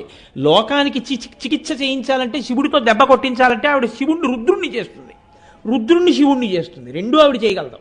అందుకని ఆవిడ ఏం చేసింది, వెళ్ళింది యాగానికి. ఆయన ఏమన్నాడు, పరమశివుణ్ణి పట్టుకొని అనరాని మాటలన్నీ అన్నాడు. ఆవిడంది ఒక్క మాట అంది, ఇది పరమపతివ్రత అన్నది. పరగ చితాస్త భస్మి నృకపాల జటాధరున్, నా భర్త పనికి మాలినవాడని నువ్వు అనడానికి ఏమిటి చెప్తున్నావు కారణాలు? మెడలో ఓ పుర్రెలమాల వేసుకుంటాడు అంటున్నావు. మెడలో పుర్రెలమాల ఆయనకి చేతకాక వేసుకోలేదు, ఏదీ లేదనుకోండి ఏమీ వేసుకోరు. అంతేగాని ఏదీ లేదు ఏదో ఒకటి వేసుకుందామని 4 పుర్రెలు తెచ్చుకుని ఎవడో మాల వేసుకోడుగా. మీరు ఆలోచించండి, శివుడు నిజంగా దరిద్రుడే అనుకోండి, శివుడు దరిద్రుడైతే ఏమీ వేసుకోకుండా ఉంటాడు. అంతేగాని శివుడు దరిద్రుడైతే పుర్రెలమాల వేసుకోవడం ఎందుకు? శివుడు వేసుకునే పుర్రెలమాల ఏమిటో శంకరాచార్యులు వారు చెప్పారు. బ్రహ్మమస్తకావలి నిబద్ధతే నమ శివాయ నారాయణ. బ్రహ్మగారు సృష్టి చేసేటప్పుడు ఈ సృష్టి అంతా చేస్తూ ఉంటాడు, ఆయన కూడా కాలంలో పడిపోతే అయ్యో పాపం లోకాలని సృష్టి చేసినవాడు, ఆయన తలకాయ కూడా శ్మశానంలో పడిపోయి ఉండడం ఏమిటి, బాగుండదు లేని ఆ పుర్రె ఒక్కటి తీసుకుని ఆయన ఏం చేశాడంటే ఓ తాడు గుచ్చి మెళ్ళో వేసుకున్నాడు. అలా ఆయన మెళ్ళో ఓ పెద్ద కపాలమాల ఒకటి పడింది. అంటే ఇంతమంది బ్రహ్మలు వెళ్ళిపోయారు, ఈయన మాత్రం అలాగే ఉన్నాడు. అంటే కాలాతీతుడు శివుడు అని చెప్పడానికి ఆయన మెడలో ఉన్నటువంటి కపాలమాల చిహ్నం. అంతేగాని ఆయన పుర్రెలు మాలేసుకున్నాడంటే ఆయన కాలాతీతుడు, బ్రహ్మలే వెళ్ళిపోతాయి, ఆయన మెడలో పుర్రెలు ఉన్నాయి. నువ్వెంత, నీ బతుకెంత? నువ్వు శివుణ్ణి అనగలిగిన వాడివే?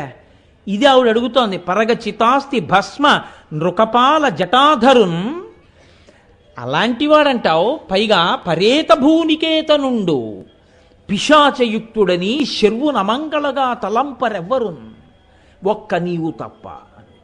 శర్వుని అంది ఆవిడ. శర్వ అష్టమూర్తుల్లో ఒక తత్వం. భూమికి సంబంధించిన సమస్త ఐశ్వర్యాన్ని ఇవ్వగలిగినటువంటి వ్యక్తికి శర్వుడని పేరు. ఈ భూమిలోంచి వచ్చే సమస్త ఐశ్వర్యం, పంట, పాడి అన్నిటికీ కూడా పరమశివుడు అధిపతి. కాబట్టి క్షితిమూర్తి అయిన అటువంటి పరమశివుడి గురించి నీకేం తెలుసు? పరమమంగళప్రదుడైన అటువంటి శర్వుని అమంగళమూర్తిగా తలంపరెవ్వరున్, ఒక్క నీవు తప్ప. ఆయన్ని వాక్పతి ముఖ్యులు మహాత్ము పాద సరోజ రేణువులు సమ్మతి దాల్పరే మస్తకంబులం. చతుర్ముఖ బ్రహ్మగారంతటి వాడు పరమశివుడి పాదముల అడుగున ఉన్నటువంటి ధూళి రేణువుల్ని తీసుకుని తన కిరీటాల మీద చల్లుకుంటాడు. నువ్వెంతటి వాడివి? బ్రహ్మగారి యొక్క సృష్టిలో వచ్చినటువంటి వాడు దక్ష ప్రజాపతి. అటువంటి బ్రహ్మగారు పరమశివుడి యొక్క పద రజస్సు తీసుకుని తల మీద వేసుకుంటున్నాడు. నువ్వెంతటి వాడివని నా భర్తని తెగుడుతున్నావు?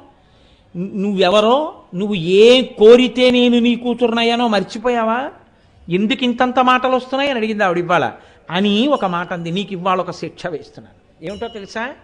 లోకంలో నన్ను దాక్షాయిణి అని పిలుస్తారు. నేను ఇవాళ ఆ నామాన్ని తీసి ఇంకొక నామాన్ని పొందుతున్నాను. ఏమిటో తెలుసా నామం? ఎవరి భక్తికి మెచ్చి కూతురుగా పుట్టానో అంత భక్తి తత్పరుడైనా నా భర్త జోలుకొస్తే మాత్రం వాడి తలకాయ కూడా తీయించేస్తాను, తండ్రిని కూడా చూడకుండా. నా భర్త చేతనే, నేను కూడా వెళ్ళను వాడి జోలికి, నా భర్తే తీసేస్తాడు అంటూ ఆవిడంది. నరుడు అజ్ఞానమునం భుజించిన జుగుప్సంబైన అన్నంబు సయ్యన వెళ్ళించి పవిత్రుడైన గతి.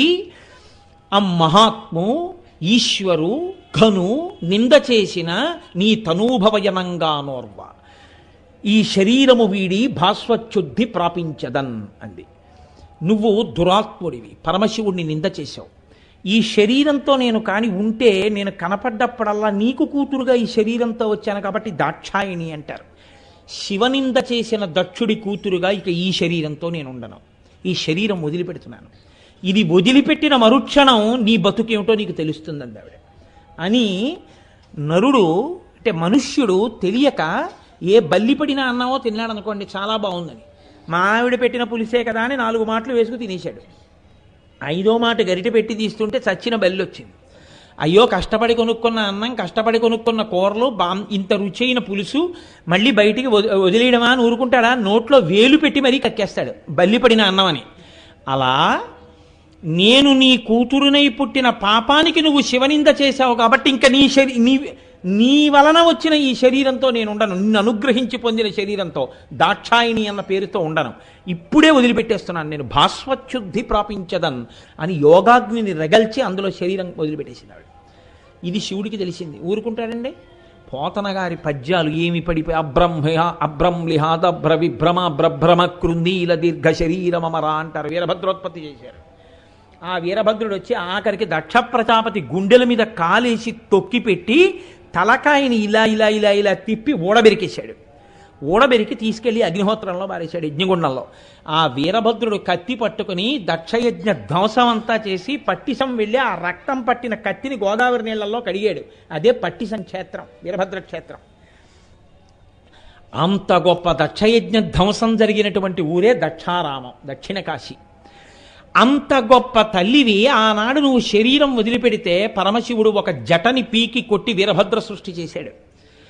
దక్షుణ్ణి, అక్కడికొచ్చిన దేవతల్ని అందరినీ శిక్ష వేశాడు.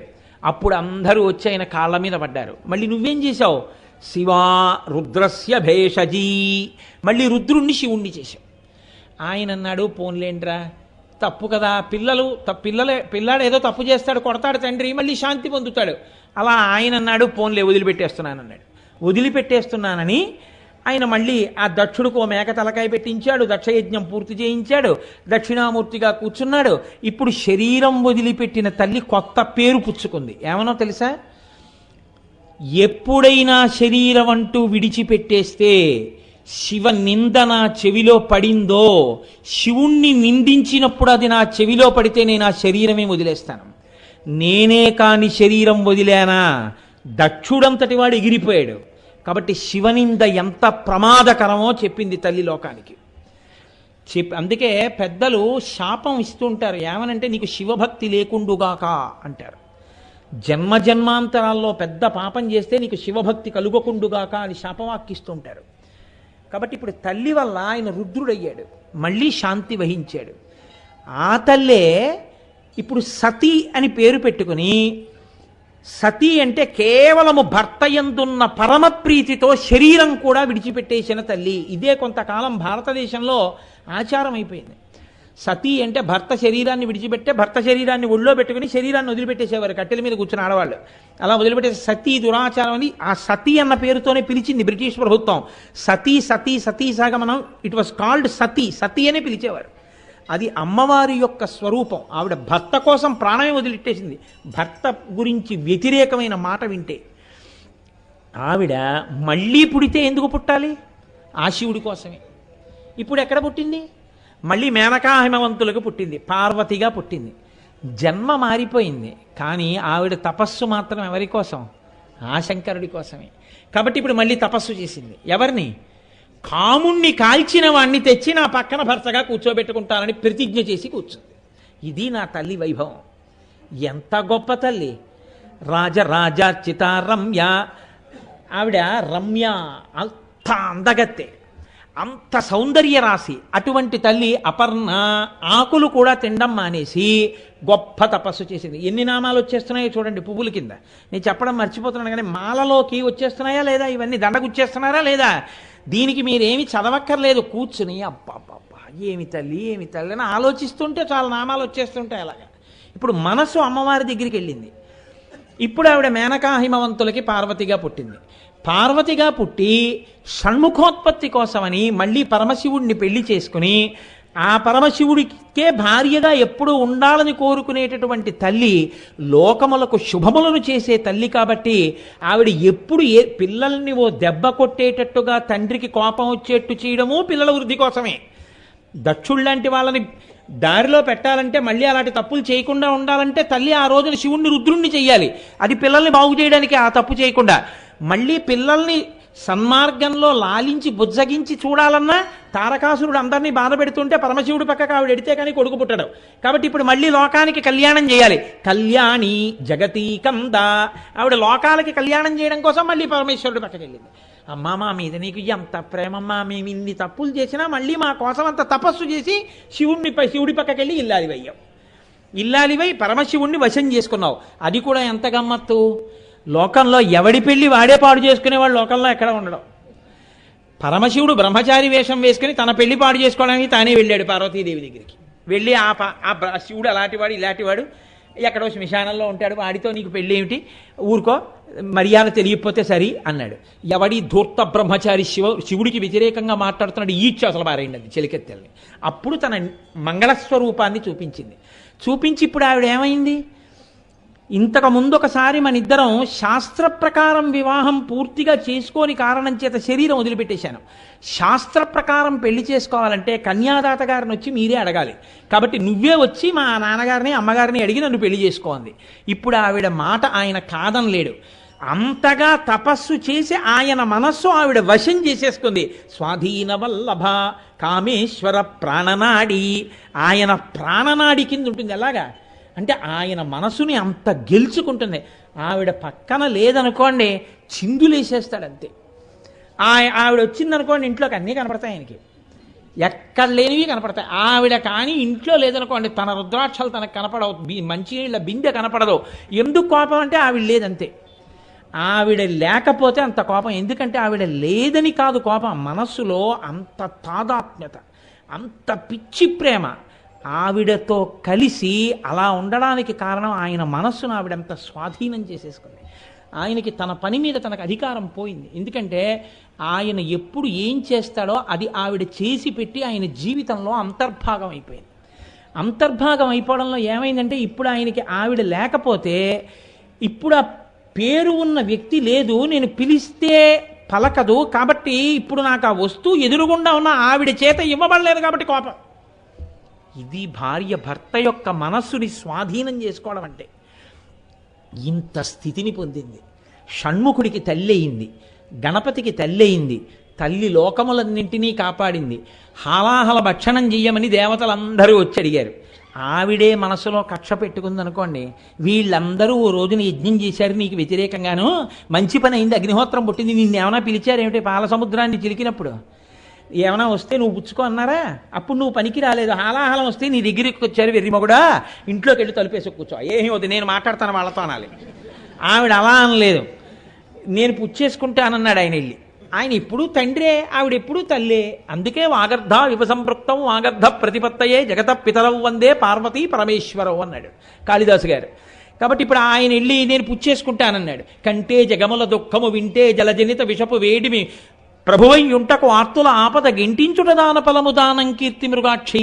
నేను మరి పుచ్చుకోవద్దు, పిల్లలు ఎలా ఏడుస్తున్నారో చూసావా? ఎప్పుడు వాళ్ళిద్దరూ మాట్లాడుకున్నా పిల్లలు పిల్లలనే మాట్లాడుకుంటారు లోకాల గురించి. కాబట్టి నేను పుచ్చేసుకుంటానన్నాడు. ఆవిడేమనాలి? ఏమిటండి ఎందుకు వచ్చిన పనులండి మీకు, మీరు పుచ్చేసుకుని అది పుచ్చుకుంటే వాళ్ళు చచ్చిపోతామని వచ్చారు, మీరు మాత్రం ఏమైనా ఇబ్బంది అయిపోతుంది ఏమిటి? నాకు మాత్రం పసుపుతాడు మీద నమ్మకం ఉండద్దా? నాకు మాత్రం పసుపుతాడు ఉండద్దా? ఏమిటా అల్లరే, ఏమిటా అది తాగుతానని వెళ్ళి ఇంట్లో కూర్చొని బుద్ధి లేకపోతే సరే అనాలి. ఆవిడంది మీ ఇష్టం, ఏం కావాలంటే అలా చేసుకోండి అంటే మాట విండనే. పరీక్షిత్ అంతటి వాడు గుండెలు బాదుకుని అడిగాడు శుకమహర్షిని, అదేమిటయా? నిత్యాయ త్రిగుణాత్మనే పురజితే కాత్యాయని శ్రేయసే సత్యాయ ఆద్య కుటుంబినే మునిమన ప్రత్యక్ష చిన్మూర్తయే అని కదా శివానంద లహరిలో శంకరాచార్యులు వారి స్తోత్రం. అటువంటి తల్లి పరమశివుడు హాలాహలం తాగుతానంటే ఎలా తాగమంది అంటే, మృంగిడివాడు విభుండని మృంగిడిదియు గరళమనియు మేలని ప్రజకున్ మృంగమని సర్వమంగళ మంగళసూత్రమునెంతమది నమ్మినదో. ఆవిడికి తన మంగళసూత్రం మీద అంత నమ్మకం. నా మెళ్ళలో మంగళసూత్రం ఉండగా విషంద అయితే మాత్రం ఏమవుతుందయా అంది. కామేశబద్ధ మంగళ్య సూత్ర శోభిత కంధర సర్వమంగళ. కట్టారా లేదా పువ్వులు తీసి?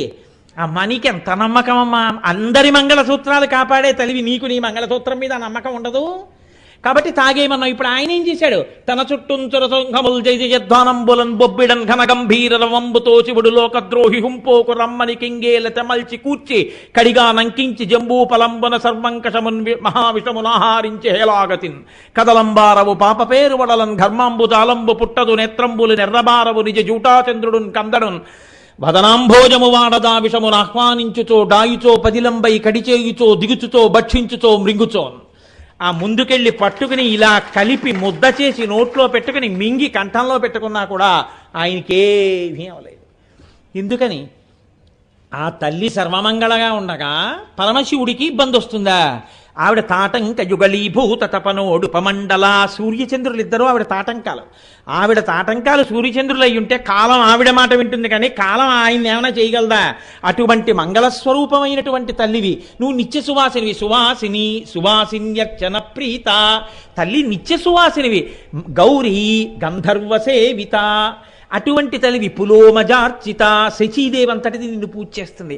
అటువంటి తల్లిది నీ పసుపు కుంకాలకి భంగమా అమ్మ? నీ పూజ చేసి కదా నా కూతురు పెళ్లిపీటల మీద కూర్చునేది.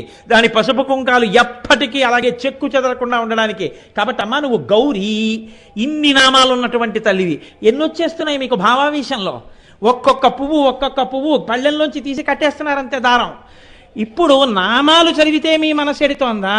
మీరు ఏదో ఒకటి పట్టుకుని అలా వెళ్ళిపోతుంటే నామాలు వచ్చేస్తున్నాయా? దండలోకి నామాలు వస్తున్నాయి. ఇది మీరు మనసుతో దండ గ్రువ్వి తీసుకెళ్ళి అమ్మవారి మెళ్ళో వేయలేం. ఈ దండ కళ్ళు మూసుకొని అలా కడుతూ ఊగుతున్నారు అనుకోండి, ఏదో కునుకుతున్నాడు అనుకుంటారు. మీరు లోపల దండ కడుతున్నారని ఎవరికీ తెలియదు. అది ఆ భావనకే ఆవిడ తృప్తి చెందుతుంది. అది భావనామాత్ర సంతుష్టాయై నమో నమః అష్టోత్తరం. ఇది నీ మనసుతో చేసే ప్రయత్నం చెయ్యి అమ్మవారి ప్రీతి కొరకు. కాబట్టి ఇప్పుడు ఆ తల్లి ఏం చేసింది?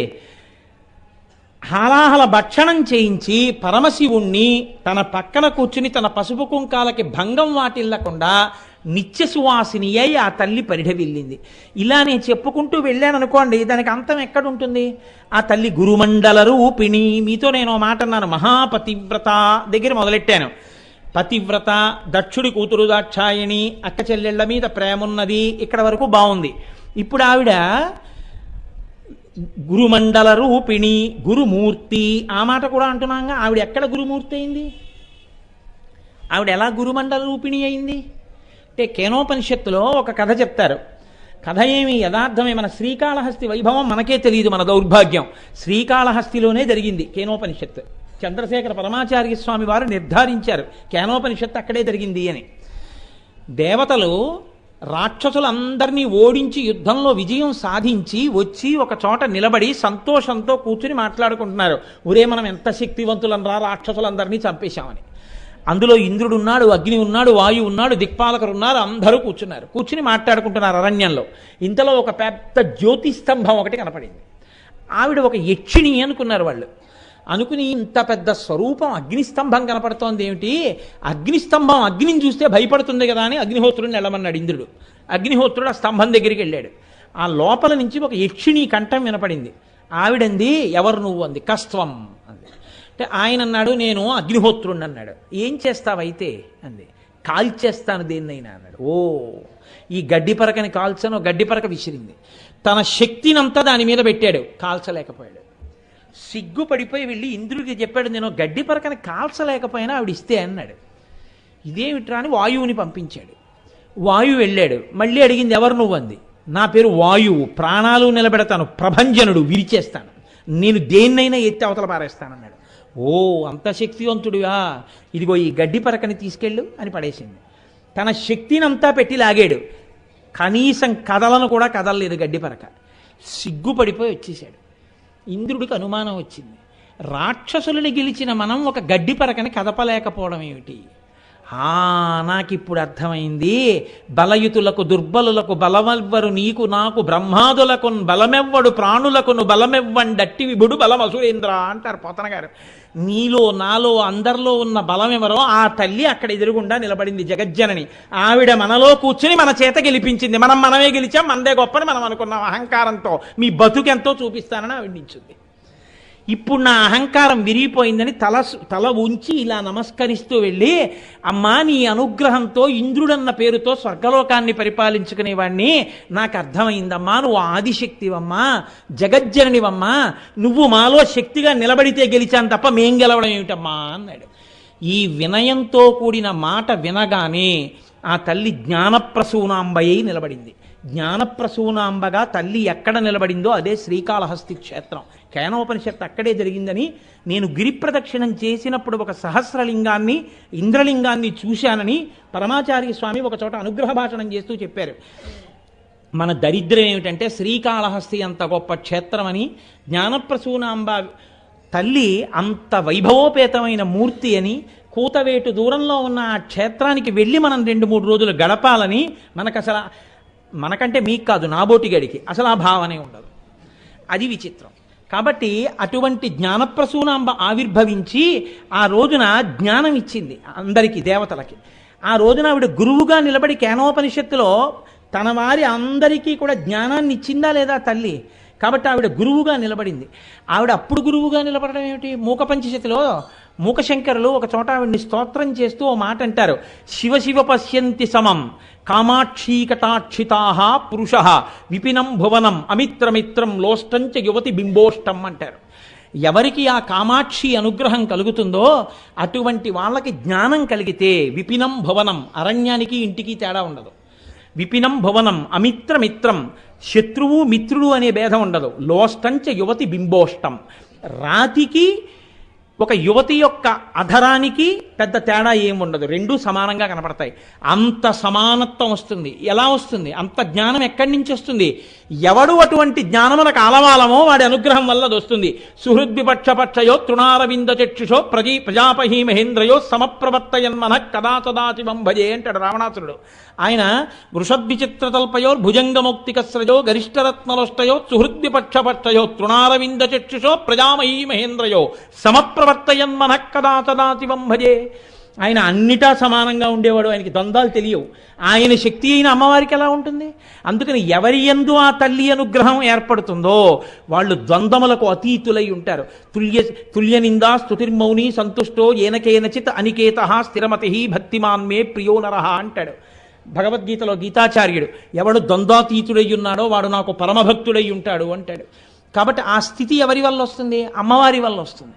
ఆ తల్లి 2 బిడ్డలకి తల్లి. మనం చూస్తుంటాం కదా, మహాగణేశ నిర్భిన్న విఘ్నయంత్ర ప్రహర్షిత కామేశ్వర ముఖాలోక కల్పిత శ్రీ గణేశ్వర. ఆ తల్లి ఆ కామేశ్వరుడి ముఖాన్ని ఇలా సంతోషంగా చూస్తే వినాయకుడు పుట్టాడు. కాబట్టి వినాయకుడికి తల్లి. అటువంటి వినాయకుడికి తల్లి అయింది, సుబ్రహ్మణ్యుడికి తల్లి అయింది. 2 బిడ్డలకి తల్లి. 2 బిడ్డలకి తల్లి ఒక పురుషుడికి భార్య అయితే ఇప్పుడు ఆవిడకో స్వార్థం ఉండాలి. ఎప్పుడైనా ఆలోచిస్తే ఆవిడ ఎవరి గురించి ఆలోచించాలి? మొట్టమొదటి ఆలోచన పెళ్ళయిన తర్వాత భర్త గురించి ఉంటుంది. ఆ తర్వాత భర్త కన్నా ఎక్కువ పిల్లల మీద ఉంటుంది ధ్యాస. కాబట్టి ఆవిడ ఎప్పుడన్నా ఆలోచిస్తే ముందు తన పిల్లల గురించి ఆలోచించాలి. ఆవిడ ఆలోచించిన తర్వాత ఆలోచిస్తే తన భర్త గురించి ఆలోచించాలి. తన భర్త గురించి కూడా ఆలోచిస్తే పుట్టింటి గురించి ఆలోచించాలి. ఆ తర్వాత ఆలోచించవలసి వస్తే మన గురించి ఆలోచించాలి. కానీ మూకశంకరులు అన్నారు, నువ్వు వాళ్ళ గురించి ఆలోచించవన్నారు. ఆలోచించకపోతే అప్పుడు తప్పు కాదా? తప్పు కాదు. ఎందుకో తెలుసా? ఆయన అన్నారు, హేరంబేచ గుహేచ హర్షభరితం వాత్సల్యమంకూరయన్ మారద్రోహిణి పూరుషే సహభువం. అమ్మా, హేరంబేచ గుహేశ హర్షభరితం వాత్సల్యమంకూరయన్. నువ్వు ఎప్పుడైనా వినాయకుడి వంక సుబ్రహ్మణ్యుడి వంక చూస్తే పరమ ప్రేమతో ఎంతో సంతోషంగా చూస్తావు. ఎందుకంటే పిల్లలిద్దరూ వృద్ధిలోకి వచ్చేసారు. ఆయనేమో గణాలకు అధిపతి, ఈయనేమో దేవసైన్యానికి అధిపతి. 2 పిల్లలు నీ అనుగ్రహంతో చక్కగా అన్ని విజయాలు సాధిస్తారు.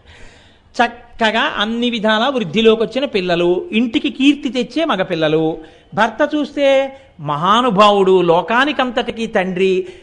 ఒక్క మనుష్యులు పూజించడం గొప్ప కాదు, భూతాలు, ప్రేతాలు, పిశాచాలు కూడా ఆయన్నే పూజిస్తాయి. మంచివాళ్ళు మాత్రమే పూజిస్తే గొప్ప కాదు. మంచివాళ్ళు కాని వాళ్ళు ఆయన్ని పూజిస్తున్నారు కాబట్టే వాడి జోలికి వెళ్ళొద్దంటే వాళ్ళు ఊరుకుంటున్నారు. ఆయన్ని పూజించే వాళ్ళు లేరనుకోండి, భూతప్రేత పిశాచాలు, వాళ్ళు వచ్చి మన మీద అడిపోతారు పూజ చేసినందుకు. కాబట్టి ఆయన మాటకి లొంగి ఉరే వాళ్ళ జోలికి వెళ్ళకంటారా, వాళ్ళు ఏదో పూజ చేసుకుంటున్నారు అంటున్నాడు కాబట్టి ఆయన ఊరుకుంటున్నారు. ఆయన చుట్టూ వాళ్ళు ఉండడం వల్ల మనం బతికున్నాం, లేకపోతే వాళ్ళు వచ్చి మన మీద పడిపోతారు. కాబట్టి అమ్మా నీ భర్త అంత గొప్పవాడు, కాముణ్ణి కాల్చాడు, అయితేనే నువ్వు ఇలా చూసేటప్పటికి మాత్రం ప్రేమతో జామగారిపోతాడమ్మా. స్ఫురద్గండాభోగ ప్రతిఫలిత తాటంక జుగళం చతుశ్చక్రం మన్యే తమముఖమిదం మన్మధరదం జమారుహ్యద్రుహ్యత్కమనిరథమర్కేందు చరణం మహావీరో మార ప్రమదపతయే సంగీతపతే అంటారు శంకరాచార్యులు వారి సౌందర్యలహరిలో. ఇంతటి శంకరుడు కూడా మన్మధుడు యుద్ధానికి వస్తున్నాడంటే మళ్ళీ వస్తున్నాడు ఆ యుద్ధానికి అన్నట్టు. ఏడురా ఎక్కడున్నాడన్నట్టు. అయ్యా మామూలు రథం మీద వస్తే మీరు పడగొడతారని ఇప్పుడు కొత్త రథం ఎక్కొచ్చాడన్నారు శంకరాచార్యులు వారు. ఏమిటా రథం అన్నారు. నీ రథానికి 2 చక్రాలే ఉన్నాయి శివ, మన్మధుడి రథానికి 4 చక్రాలు ఉన్నాయి. ఏమిటో తెలుసా, అమ్మవారి ముఖం అనేటటువంటి రథం ఎక్కాడు. అమ్మవారి కుండలములు 2 చక్రాలు, అవి చెక్కిళ్లలో ప్రతిబింబాలు 2 చక్రాలు, 4 చక్రాల రథం. ఇప్పుడు మన్మధుడి వంక చూడాలంటే నువ్వు ముందు మీ ఆవిడ ముఖం వంక చూడాలి, అప్పుడు కనపడతాడు. ఆవిడ మొహం వంక ఇలా చూసేటప్పటికి ఆవిడ నవ్వుతూ ఇలా చూసింది అనుకోండి, అలా చూసేటప్పటికి ఆయన పొంగిపోతాడంతే. మజ్జత్కామే సమానస పొంగిపోయి ఆ యుద్ధం ఏమిటో తర్వాత చూద్దాం, వాడి మొహం వాడిని మొహంలో దాక్కుంటే ఏమిటి, ఇంకా వాడిని నేనేమంటాను లేదా ధన సోదర భారసి కిందకు వచ్చాడు, అమ్మ నేను గెలిచేశానమ్మా అన్నట్టు మన్మధుడు.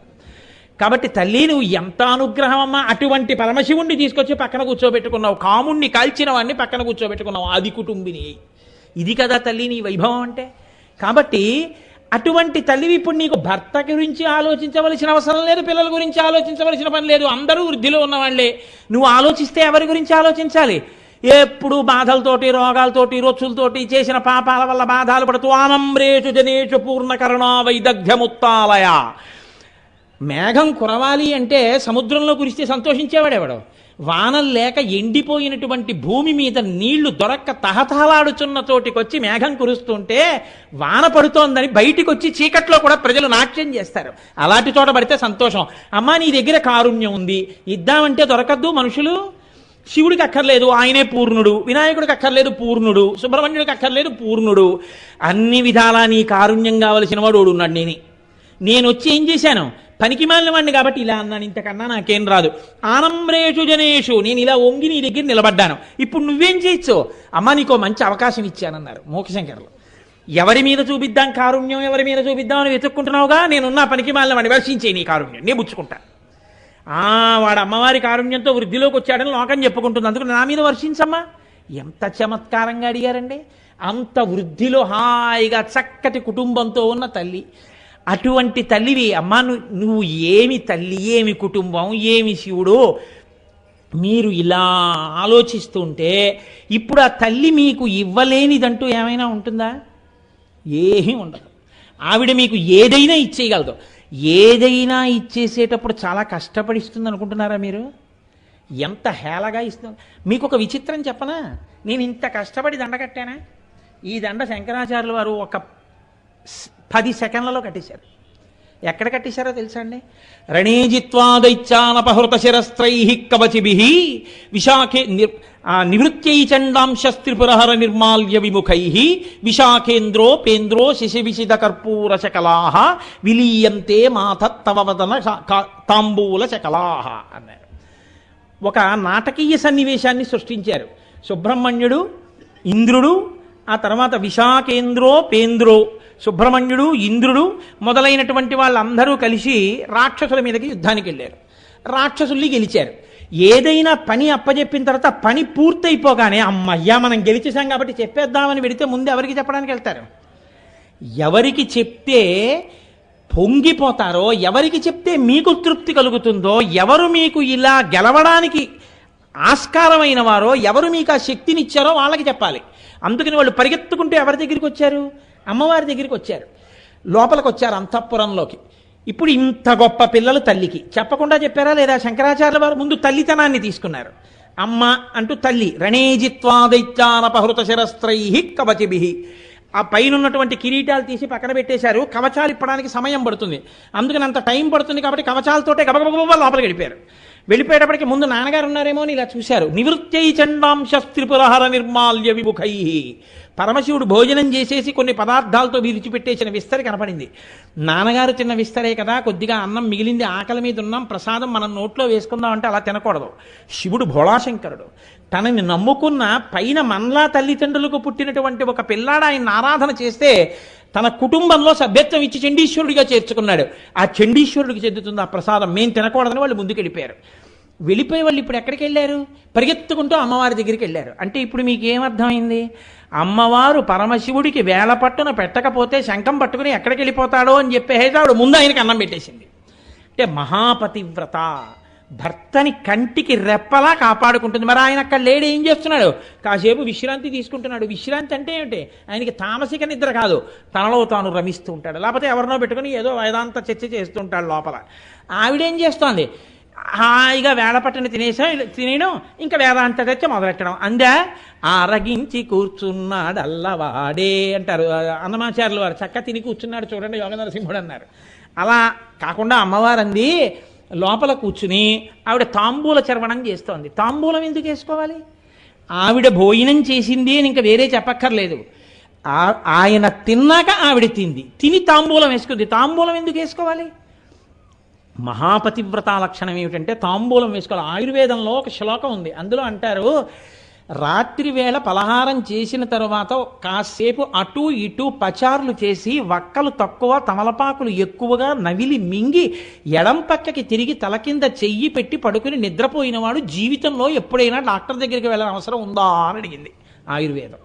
అంత గొప్పది తాంబూల చర్వణం. పగలైతే ఎలా చేయాలో రాత్రి అయితే ఎలా చేయాలో చెప్తారు. కాబట్టి అమ్మవారు తాంబూలం వేసుకుంది అంటే తాంబూలం వేసుకుంటే పతివ్రత లక్షణం, అందుకని తాంబూలం వేసుకోవాలి. అందుకని ఆవిడ తాంబూలం వేసుకుంది. ఇప్పుడు పిల్లలు ఏం చేశారు? అమ్మవారికి అమ్మ మేము గెలిచామమ్మా అని చెప్పడం కోసం సుబ్రహ్మణ్యుడు, ఇంద్రుడు, విష్ణువు వీళ్ళు పరిగెత్తుకుంటూ వచ్చారు. ఉపేంద్రుడు వచ్చి గబగబగబా అమ్మ దగ్గరికి వస్తే అమ్మ అవి నవ్వులుతోంది. అమ్మ దగ్గరికి వచ్చేటప్పటికి ఎటువంటి వాళ్ళు పసిపిల్లలు అయిపోతారంతే. లోకాలందరినీ పసిపిల్లల్ని చేసి ఆడించేటటువంటి లక్షణం ఆవిడది. కాబట్టి ఇప్పుడు వాళ్ళు ఏం చేశారు? ఇదేంటి అమ్మ నోరు ఎర్రగా ఉంది అని మనం చిన్నతనంలో అమ్మ పెళ్ళికి వెళ్ళి తాంబూలం వేసుకుంటే ఎర్రబడిన నోరు వంక విచిత్రంగా ఇలా చూసి అమ్మ నాకు పెట్టవా అంటే నువ్వు చిన్నపిల్లాడి వేసుకోకూడదు అంటే అమ్మ నాకు పెట్టమ్మా అంటే అమ్మ ఏం చేస్తుందంటే తను నవ్వులుతున్న తాంబూలపు పిడచ తీసి మన నోట్లో పెడుతుంది. మనం అది నవ్వులుకుని ఇలా చూసుకుని అమ్మ ఎర్రగా ఉందా అని అమ్మ నోరు మన నోరు చూసుకుంటాం. అలా అమ్మవారు ఏం చేసింది? తన నోట్లో పిడచ తీసి ఇంకా నవ్వులుతున్నప్పుడు కర్పూర కళికలు చంద్రబింబల్లా ఉన్నాయిట. ఆ తాంబూలపు పిడచలు తీసి వాళ్ళ ముగ్గురు నోట్లో పెట్టింది. ఇప్పుడు అలా పెడితే వాళ్ళ ముగ్గురికి ఏమొచ్చింది చెప్పలేదు శంకరాచార్యులు వారు. ఎందుకు చెప్పలేదు? అమ్మవారి నవ్వులుతున్నటువంటి తాంబూలపు పిడచ తీసి నోట్లో పెడితే వచ్చేటటువంటి శక్తి ఎంతటితో చెప్పడం ఎవ్వరికీ సాధ్యం కాదు. అందుకని అమ్మవారికి చేసే ఉపచారాల్లో సువాసినులు పూజ చేసేటప్పుడు మహోత్కృష్టమైన ఉపచారం ఏమిటంటే అమ్మవారికి తాంబూలం పెట్టడమే. రేపు కుంకుమార్చనలు చేసే వాళ్ళందరికీ తాంబూలాలు ఇస్తారు. తాంబూలం పెట్టి మీరు తాంబూలం వేసుకొని అమ్మవారి దర్శనం చేస్తారు. ఇటువంటి తల్లి వాళ్ళని కాపాడడం కాదు, లోకాలన్నింటినీ కాపాడుతుంటుంది. ఎప్పుడు ఎలా కాపాడింది అంటే, నేను ఇది చెప్పి పూర్తి చేస్తాను, ఈ దండ కట్టడం అవ్వట్లేదు నాకు ఇవాళ.